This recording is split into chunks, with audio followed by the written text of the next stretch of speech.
Sa simula, alon lang ang maririnig, isang payapang tunog na humahalik sa dalampasigan, pagkatapos isang sigaw na nilamon ng hanginin, ngunit magiging ugat ng isang katotohanang mas malalim at mas mapanganib pa sa bangin kung saan ito nagmula. Magandang araw sa inyong lahat at maligayang pagdating sa isang paglalakbay sa dilim na nagkukubli sa likod ng mga ngiti at yakap ng isang pamilya. Ngayon dadalhin namin kayo sa isang maaraw na baybayin sa Bataan, sa isang tagpong puno ng tawanan at pagsasama, isang perpektong family summer outing, isang masayang kuya na nag-aalaga sa kanyang nakababatang kapatid, isang mapagmahal na asawa, isang pamilyang buo at masaya. Ngunit paano kung ang lahat ng ito ay isang maskara lamang, isang pinagplanuhang dula-dulaan upang itago ang isang lihim na relasyon, isang matinding inggit at isang maitim na balak na wawakasan ang lahat.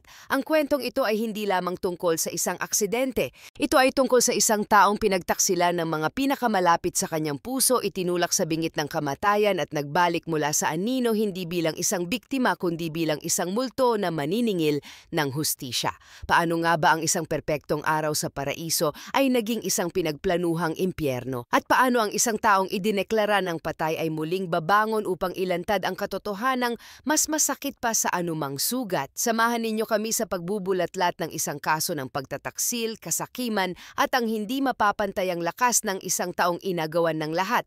Buwan ng Marso taong 2018, ang init ng tag-araw ay ramdam na sa buong kapuluan at para sa pamilya De La Vega ito ang perpektong panahon upang takasan ang ingay ng syudad at salubungin ang payapang hampas ng alon sa Bataan.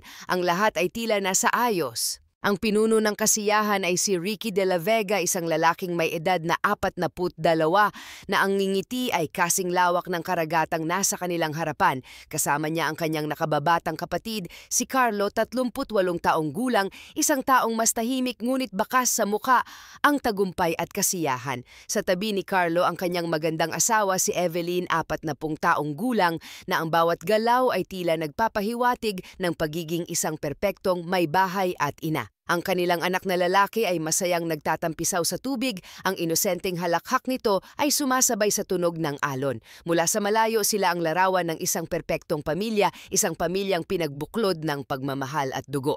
Ang araw ay puno ng mga karaniwang eksena ng isang masayang outing. Mayroong kantahan, kwentuhan tungkol sa nakaraan at mga biruang nagpapagaan sa kapaligiran. Si Ricky ang laging bida sa usapan, ang kanyang mga kwento ay puno ng buhay, habang si Carlo naman ay masayang pinagmamasdan ang kanyang pamilya, nagpapasalamat sa biyayang ito. Si Evelyn sa kabilang banda ay tila abala sa pag-aasikaso sa kanilang anak at sa mga kamag-anak na kasama, ngunit sa likod ng kanyang mga ngiti, may isang lihim na kislap sa kanyang mga mata sa tuwing nagtatama ang kanilang paningin ni Ricky. Isang kislap na hindi para sa kanyang asawa. Nang mag-aalauna ng hapon habang ang araw ay unti-unti nang bumababa at nagbibigay ng ginintuang kulay sa kalangitan, lumapit si Ricky kay Carlo. "Tol, lakad muna tayo," sabi niya na may kasamang tapik sa balikat. "Sayang naman itong ganda ng lugar kung hindi natin lilibutin. Kuha tayo ng magagandang litrato bago tayo umuwi." Si Carlo na walang anumang pagdududa sa kanyang kapatid ay agad na pumayag. Para sa kanya ito ay isang pagkakataon na muling makasama ang kanyang kuya, na balikan ang kanilang mga masasayang araw noong sila'y mga bata pa. Iniwan nila ang cottage, ang kanilang mga yabag ay dahan-dahang nawala sa paningin ng kanilang mga kaanak.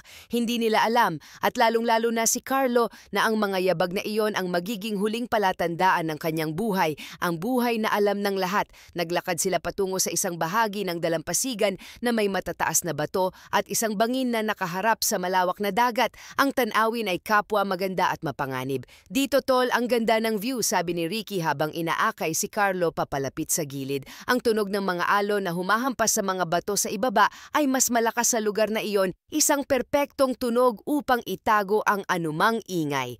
"Sige, kunan kita ng litrato, medyo lumapit ka pa sa dulo para mas maganda."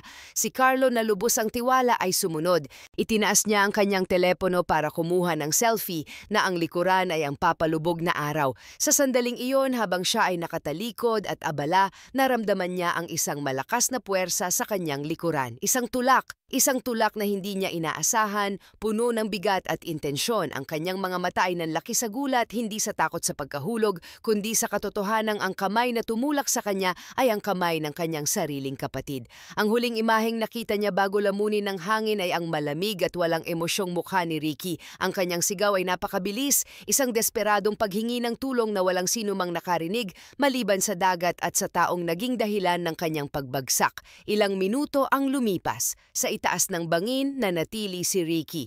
Tinitiyak na walang bakas, tinitiyak na ang kanyang kapatid ay tuluyan ng nilamon ng kailaliman. Pagkatapos na tila isang aktor sa isang perpektong pagganap, tumakbo siya pabalik sa cottage. Ang kanyang mukha ay puno ng pagkataranta, ang kanyang mga luha ay tuloy-tuloy sa pag-agos. Tulong! Tulong! Si Carlo nahulog siya! Sigaw niya, ang kanyang boses ay basag at puno ng pighati. Agad na nagkagulo ang lahat. Ang masayang kapaligiran ay napalitan ng takot at kalituhan. Ngunit nang marating nila ang bangin, ang kadiliman ng gabi ay nagsimula ng kumalat. Ang paghahanap ay naging imposible. Ang taas ng bangin ay tinatayang aabot sa 30 metro, isang bagsak na halos tiyak na kamatayan. Sa ibaba nagngangalit ang mga alon na humahampas sa matutulis na tipak ng bato. 2 araw. 2 araw na walang tigil ang paghahanap ng mga rescuers. Sinuyod nila ang bawat sulok ng baybayin, ngunit walang katawan, walang damit, walang anumang bakas ni Carlo. Ang opisyal na ulat ng pulisya ay maikli at malinaw, presumed dead, no signs of foul play, isang trahedya, isang aksidente, isang kapabayaan. Para sa batas at para sa karamihan, ang kaso ay sarado na. Ang pamilya De La Vega ay nagluluksa sa pagkawala ng isang mabuting ama, asawa at kapatid. Ngunit para kina Ricky at Evelyn, ang pagsasara ng kaso ay hindi isang katapusan. Ito ay isang simula. 3 linggo matapos ang insidente, ang buhay ay tila nagpatuloy. Ang mga kamag-anak ay bumalik sa kani-kanilang mga buhay, dala ang alaala ng isang masayang araw na nauwi sa isang bangungot. Si Ricky at Evelyn kasama ang anak ni Carlo ay bumalik sa Pampanga. Sa mga unang araw, ang kanilang mga kilos ay naaayon sa mga taong nagluluksa, tahimik, malungkot at laging magkasama sa pagdadalamhati. Ngunit ang katahimikang iyon ay isang takip lamang. Nagsimulang maging madalas ang pagbisita ni Ricky sa bahay na dating pag-aari ng kanyang kapatid. Ang dahilan niya upang mag-alok ng tulong at damayan ang biyuda ni Carlo. Ngunit ang mga pagbisitang ito ay hindi nagtatapos sa simpleng pakikiramay. Ang mga ito ay nauuwi sa mahahabang gabi ng pag-uusap, mga gabing puno ng mga tinginan na hindi na kailangang itago. Ang kalungkutan sa kanilang mga mukha ay dahan-dahang napalitan ng isang kakaibang saya, isang kalayaang matagal na nilang inaasam. Pagkalipas ng 3 buwan, ang buong angkan at mga kaibigan ay nag-ulantang. Sina Ricky De La Vega at Evelyn De La Vega ay opisyal nang inanunsyo ang kanilang relasyon. Ang kanilang pagsasama ay naging lantaran, walang pag-aalinlangan, walang hiya. Para sa kanila, ang buhay ay kailangang magpatuloy. Ngunit para sa mga nakakakilala sa kanila, ang bilis ng mga pangyayari ay kahina-hinala. Ang pagluluksa ay tila napakabilis na napalitan ng pag-ibig. Isang pag-ibig na lingid sa kaalaman ng lahat ay matagal nang nabuo sa anino ng pagtataksil. Upang maintindihan ang ugat ng kasamaang ito, kailangan nating bumalik sa nakaraan, 20 taon bago ang insidente sa Bataan. Ang magkapatid na De La Vega, sina Ricky at Carlo ay maagang naulila matapos masawi ang kanilang mga magulang sa isang aksidente sa kalsada. Naiwan sa kanila ang isang malaking pamana, isang bahay sa San Fernando at isang malawak na lupain. Si Ricky bilang panganay ang namahala sa lahat. Ang kanyang desisyon ay simple, ibenta ang lahat at hatiin ang pera. 60% para sa kanya bilang panganay at 40% para kay Carlo. Si Carlo na puno ng respeto sa kanyang kuya ay hindi tumutol. Dito nagsimula ang kanilang magkaibang landas. Si Ricky na may angking kakisigan at malaking pera sa bulsa ay nilunod ang sarili sa isang buhay ng karangyaan at walang direksyon. Alak, sugal, babae at mga kaibigang pera lang ang habol. Ito ang naging mundo niya. Naging bulakbol siya, panatag sa isipang hindi mauubos ang kanyang yaman. Para sa kanya, ang buhay ay isang malaking pista na dapat ipagdiwang araw-araw. Si Carlo naman sa kabilang banda ay ibang-iba. Hindi man siya kasing gwapo ng kanyang kuya, taglay Tinaglay naman niya ang talino, sipag at disiplina. Ginamit niya ang kanyang mana bilang puhunan. Habang si Ricky ay abala sa pagwaldas, si Carlo ay tahimik na nag-aral, nagtayo ng negosyo at pinalago ito. Ang bawat sentimo ay kanyang pinaghirapan. Naging matagumpay siya, mas mayaman pa kaysa sa kung ano ang kanilang minana. Ngunit ang tunay na kayamanan para kay Carlo ay hindi pera. Ito ay dumating sa anyo ni Evelyn Mendoza, isang babaeng maganda, mestiza at sa paningin niya puno ng pag-aaruga. Ikinasal sila at si Evelyn ang naging katuwang niya sa lahat. Nagkaroon sila ng isang anak na lalong nagpatibay sa determinasyon ni Carlo na magsikap. Ang tadhana ay may sariling paraan ng pagbalanse ng mga bagay. Ang yaman ni Ricky ay naubos. Ang kanyang mga kaibigan at mga babae ay isa-isang nang iwan. Wala siyang natira. Sa huli walang ibang malapitan kundi ang kapatid na minsan niyang minamaliit. Bumalik siya sa Pampanga, nakayuko at nakiusap na tumira kay Carlo. Si Carlo na may gininto ang puso ay tinanggap siya ng walang pag-aalinlangan. Pinatira niya si Ricky sa kanyang rest house, ilang metro lamang mula sa kanilang tahanan. Ito ang naging simula ng lason. Araw-araw nasasaksihan ni Ricky ang buhay na dapat sana ay para sa kanya. Isang malaking bahay, isang matagumpay na negosyo, isang masayang pamilya at isang magandang asawa. Ang inggit ay unti-unting sumibol sa kanyang puso, isang damong ligaw na dahan-dahang sinakop ang kanyang buong pagkatao. Pakiramdam niya, ninakaw ni Carlo ang lahat ng biyaya na para dapat sa panganay. Taong 2016, 2 taon bago ang trahedya, nakiusap si Ricky na magtrabaho sa negosyo ni Carlo. Pumayag si Carlo sa pag-aakalang ito na ang simula ng pagbabago ng kanyang kuya, ngunit ang tunay na pakay ni Ricky ay hindi trabaho. Ito ay ang pagkakataong mapalapit kay Evelyn. Ang desisyon ni Carlo na bigyan ng trabaho ang kanyang kapatid ay ang pinakamalaking pagkakamali ng kanyang buhay. Ito ang nagbukas ng pinto para sa ahas na papasok sa kanyang paraiso. Sa tuwing aalis si Carlo para sa mga business trips, si Ricky ang naiiwan. Ang mga simpleng kumustahan sa pagitan ni Ricky at Evelyn ay naging mahahabang kwentuhan. Ang mga biruan ay nauwi sa mga makahulugang tinginan at ang mga tinginan ay humantong sa isang pagtataksil na ginawa sa mismong tahanan na binuo ni Carlo. Sa isa sa kanilang mga lihim na pag-uusap, inamin ni Evelyn ang isang bagay na yumanig sa mundo ni Ricky at nagpatibay sa kanyang masamang balak. Alam mo, Ricky, sabi ni Evelyn, noong kasal namin ni Carlo, ikaw ang una kong napansin. Hindi ko siya pinakasalan dahil mahal ko siya. Pinakasalan ko siya dahil sa pera niya, dahil alam kong mabibigyan niya ako ng magandang buhay. Ang mga salitang iyon ay musika sa pandinig ni Ricky. Hindi lang pala siya ang nakakaramdam ng ganito. Sila ay magkakampi sa kasakiman. Ang kanilang relasyon ay lalong lumalim, isang apoy na pinapalakas ng pagnanasa at ng kanilang parehong galit kay Carlo. Habang si Carlo ay pagod na nagtatrabaho para sa kinabukasan ng kanyang pamilya, ang kanyang asawa at kapatid ay abala sa pagwasak nito. Ginamit ni Ricky ang sitwasyon upang unti-unting angkinin ang buhay ng kanyang kapatid. Naging malapit siya sa anak ni Carlo. Siya ang naghahatid sa eskwela, bumibili ng mga laruan at nagsisilbing ama sa mga panahong wala si Carlo. Sa mata ng inosenteng bata, si Ricky ay isang mabait at mapagmahal na tiyuhin. Ngunit sa likod nito, bawat kilos niya ay isang hakbang papalapit sa kanyang layunin. Ang palitan si Carlo sa lahat ng aspeto ng buhay nito. Habang tumatagal, ang kanilang pagtatago ay naging mas mapangahas. Ang panganib na mahuli ay nagbibigay lamang ng karagdagang kaba at pagnanasa sa kanilang bawal na pag-ibig. Hanggang sa isang gabi, habang sila ay magkasama, nabuo ang isang plano. Isang plano na tatapos sa lahat ng kanilang problema. Isang plano na mag-aalis sa nag-iisang hadlang sa kanilang kaligayahan. Ang hadlang na iyon ay si Carlo. Noong Pebrero 2018, isang buwan bago ang outing, inilahad ni Ricky ang plano kay Carlo. Tol, sobrang pagod ka na sa trabaho, kailangan mo magpahinga, sabi niya na may halong pag-aalala. Nagplano ako ng summer outing para sa pamilya sa Bataan, bonding na rin natin. Si Carlo, na natuwa sa ideya ng paglalaan ng oras para sa kanyang pamilya, ay walang kamalay-malay na ang paanyayang ito ay isang imbitasyon patungo sa kanyang kamatayan. Ang lahat ay nakaplano na, ang lokasyon, ang oras at ang paraan, ang perpektong krimen. Ngunit ang tadhana ay may ibang plano. Bumalik tayo sa ilalim ng bangin. Ang pagbagsak ni Carlo ay hindi naging diretso sa mabatong bahagi ng dagat. Sa isang milagro, sumabit ang kanyang katawan sa makakapal at matinik na mga sanga ng isang puno na tumubo sa gilid ng bangin. Ang kanyang pagbagsak ay napigilan, bagamat nagtamo siya ng maraming bali, sugat at galos sa buong katawan. Halos mawalan siya ng malay, ngunit ang sakit at ang imahe ng pagtataksil ng kanyang kapatid ay nagpanatili sa kanya nagising. Sa sandaling iyon, isang binatilyong nagngangalang Ronaldo Andaya, isang lokal na residente na nangangahoy malapit sa lugar, ang nakasaksi sa lahat. Nakita niya ang paglalakad ng magkapatid, ang pag-uusap at ang mismong akto ng pagtulak. Nakita rin niya kung paanong nanatili muna si Ricky sa itaas bago tumakbo para humingi ng tulong. Nang makita niyang umalis na si Ricky, dali-daling bumaba si Ronaldo sa mas ligtas na daan upang tingnan ang kalagayan ng biktima. Natagpuan niya si Carlo duguan at hirap na huminga, ngunit buhay. "Tulungan mo ako," pakiusap ni Carlo. Ang kanyang boses ay mahina. "Huwag mo akong dalhin sa ospital. Huwag mong sabihin kahit kanino na buhay ako. Nasa panganib ang buhay ko."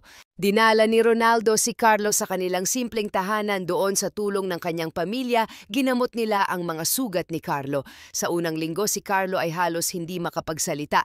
Ang tanging laman ng kanyang isipan ay ang paulit-ulit na imahe ng bangin, ng sigaw at ng malamig na mga mata ng kanyang kapatid. Ang sakit ng kanyang mga bali ay walang-wala kumpara sa sakit ng pagtataksil na kanyang naramdaman. Ang dalawang taong pinakamahalaga sa kanya, ang kanyang kapatid at ang kanyang asawa, ay ang mga taong nais pumatay sa kanya. Pagkatapos ng ilang linggo, unti-unting nanumbalik ang kanyang lakas, ngunit hindi siya umuwi. Ang Carlo na masayahin at mapagtiwala ay namatay na sa bangin na iyon. Ang nabuhay ay isang taong puno ng galit at uhaw sa hustisya. Sa halip na magpakita, pinili niyang manatili sa anino. Umalis siya sa Bataan at umupa ng isang maliit na silid sa San Fernando, sapat na malapit para masubaybayan ang kanyang pamilya, ngunit sapat na malayo para hindi siya makilala. Nagpanggap siyang ibang tao, nagpatubo ng balbas, nagsusuot ng salamin at sombrero. Mula sa dilim, sinimulan niya ang kanyang sariling investigasyon.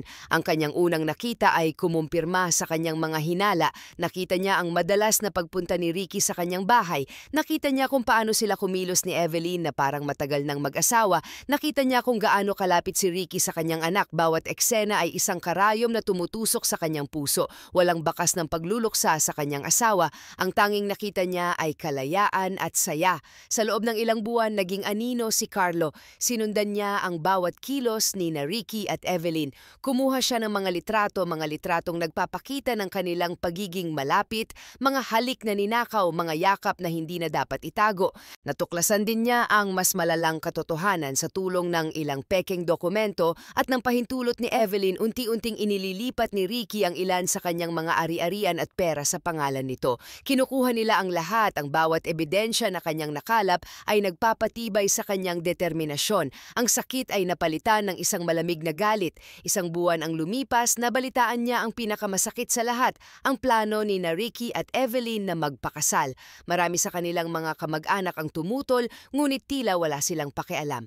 Para sa kanila, si Carlo ay isang alaala na lamang na kailangan ng ibaon sa limot. Ito na ang hudyat para kay Carlo. Sapat na ang kanyang pagtatago. Oras na para bumalik mula sa mga patay.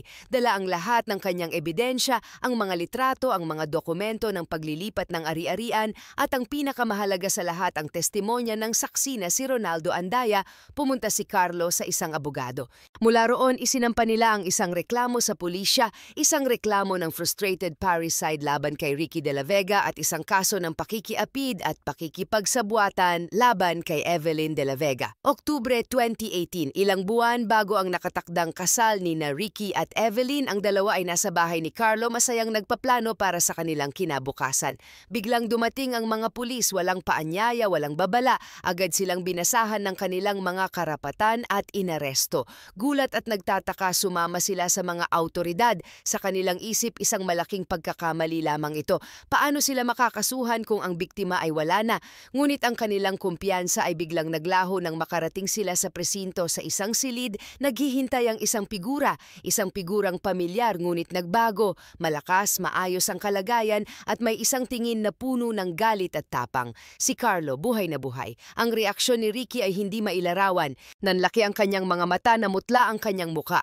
Imposible. Sigurado siyang walang sino mang makakaligtas sa ganoong kataas na pagkahulog. Si Evelyn naman, sa isang desperadong pagtatangka na iligtas ang sarili, ay agad na nagpanggap. "Carlo, buhay ka! Salamat sa Diyos!" Umiiyak niyang sabi at akmang yayakapin ang asawa. Ngunit si Carlo ay hindi natinag. Umiwas siya at tinignan si Evelyn na may pagkasuklam.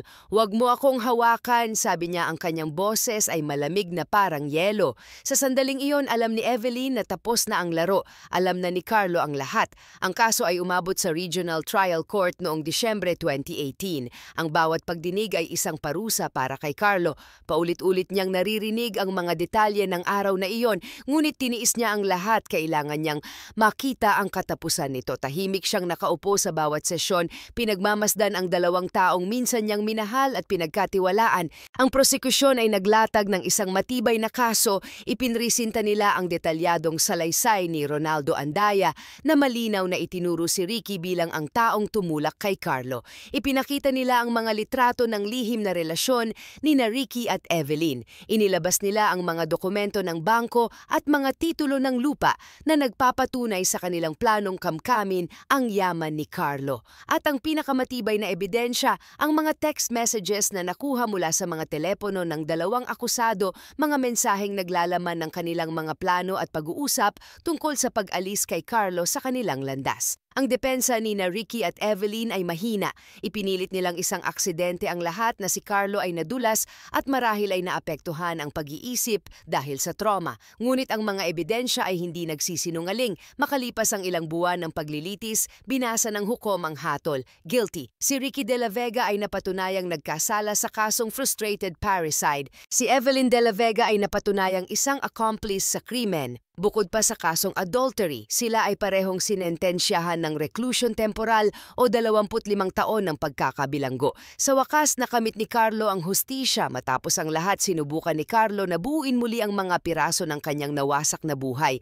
Mag-isa niyang pinalaki ang kanyang anak, sinisigurong lalaki itong may takot sa Diyos at may tamang prinsipyo, malayo sa landas na tinahak ng kanyang tiyuhin at ng sarili nitong ina. Itinuon niya ang kanyang buong atensyon sa kanyang negosyo at ito ay lalo pang lumago. Ang lalaking itinulak sa bangin at inakalang patay na ay muling bumangon, mas matatag at mas matalino kaysa dati. Panatag ang kanyang loob na ang mga taong nagkasala sa kanya ay nasa likod na ng malamig na rehas.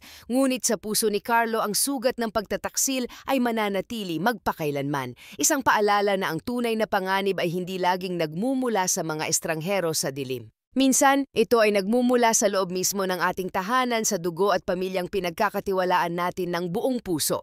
Ang kwento ni Carlo De La Vega ay isang malagim na testamento sa kapangyarihan ng inggit, isang emosyon na kayang gawing halimaw ang isang kapatid at traidor ang isang asawa. Ito rin ay isang kwento ng hindi pagsuko, isang paalala na kahit gaano pa kalalim ang bangin na ating kahulugan, palaging may pag-asang makaahon, hindi para maghiganti, kundi para manindigan para sa katotohanan at makamit ang katarungan.